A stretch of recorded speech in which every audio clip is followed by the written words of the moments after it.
Hello dear student. आज हम online class में एमए फाइनल के क्लाइमेटोलॉजी प्रश्न पत्र की बात करेंगे। इसके अंतर्गत हम वेदर फोरकास्टिंग की बात करेंगे।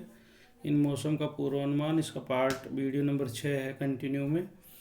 उससे पहले 5 वीडियो में हमने मौसम का महत्व, मौसम के पूर्वानुमान कैसे लगाया जाता है, इनके संदर्भ में चर्चा की।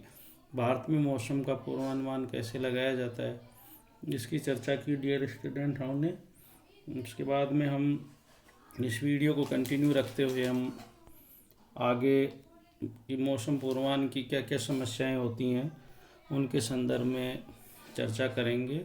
समस्याएं तथा संभावनाओं के संदर्भ में डियर स्टूडेंट, मौसम पूर्वानुमान की समस्या अब भी कठिन और जटिल बनी हुई है, क्योंकि हम सटीक भविष्यवाणी इसकी नहीं कर पाते। क्योंकि एक तो वायुमंडल स्थायी नहीं है, गतिशील होता है डियर स्टूडेंट। दूसरा, उसे अभी अच्छी तरह से हम समझ भी नहीं पाए हैं। मौसम पूर्वानुमान की अनेक समस्याएं हैं, जिनमें कुछ समस्याएं निम्न प्रकार से हैं। क्योंकि मौसम का पूर्वानुमान बहुत ही सटीक करना कठिन और असंभव सा है, लेकिन कुछ तथ्य हैं जिनके आधार पर हम ये मौसम का पूर्वानुमान डियर स्टूडेंट लगाते हैं। लेकिन कुछ समस्याएं भी हमारे सामने आती हैं। तो जो पहली समस्या, उसमें मौसम पूर्वाकथन का उपयोग करने वाले लोगों की आवश्यकताएं अलग अलग होती हैं। उदाहरण के लिए डियर स्टूडेंट के किसानों के लिए, आम जनता के लिए, प्रशासकों के लिए, विमानन एवं जमीनी परिवहन सेक्टर, वाणिज्य तथा औद्योगिक प्रतिष्ठानों, मेडिकल सेक्टर आदि के लिए मौसम संबंधित अलग प्रकार की भावी सूचनाओं की मांग होती है। यानी हर के अपने अपनी तरीके से मौसम के पूर्वानुमान की उपयोगिता होती है। किसान के लिए फसल के हिसाब से होती है, आम जनता के लिए अपने हिसाब से, प्रशासक उसको अपने हिसाब से मैनेजमेंट के तरीके से देखता है, विमानन में उड़ानों के लिए, और परिवहन सेक्टर में अलग से, वाणिज्य और उद्योग प्रतिष्ठान अपने हिसाब से मौसम के पूर्वानुमान की एक मुख्य समस्या आती है। दूसरा है वायुमंडल की दशाओं तथा वायुमंडलीय परिसंचरण के विषय में सही जानकारी का अभाव। सटीक सूचनाएं प्राप्त करना बहुत ही जटिल सी एक समस्या है।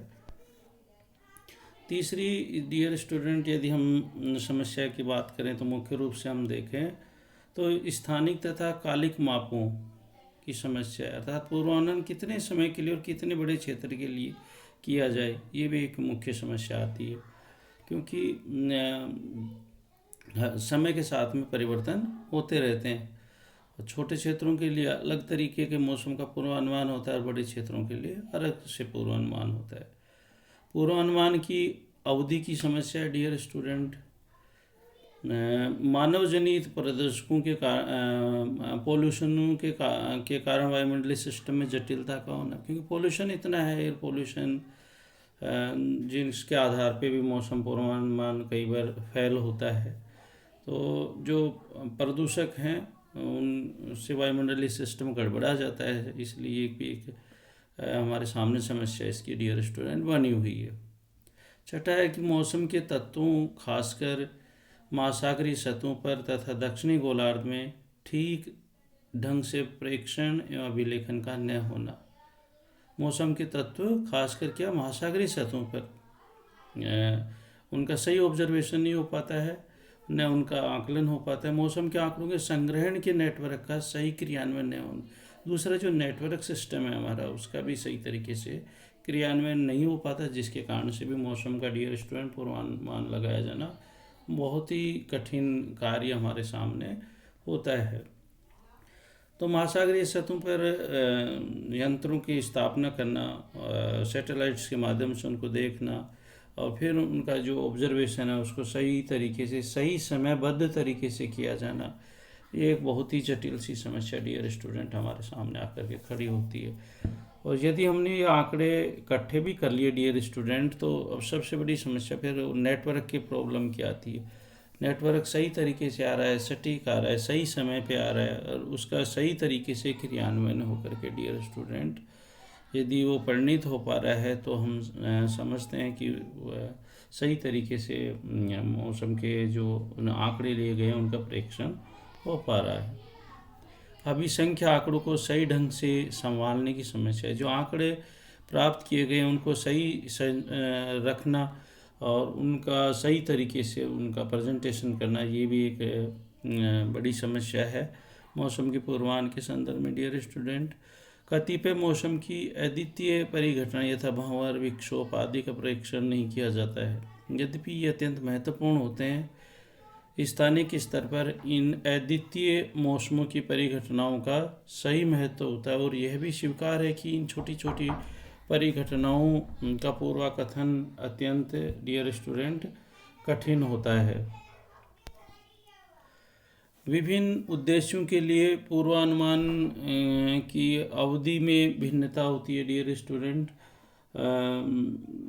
हर उद्देश्य के लिए मौसम की पूर्वानुमान की जो अवधि है वो भिन्न भिन्न होती है। गणितीय समीकरणों में मॉडलों की जटिलता, डियर स्टूडेंट, क्योंकि जिन मॉडल्स पे जिन पे हम समीकरणों पे उसको लागू करते हैं उनका सही तरीके से परीक्षण होना भी बहुत ही ज़रूरी होता है। डियर स्टूडेंट, मौसम से संबंधित दशाओं के आंकड़ों के परीक्षण मापन,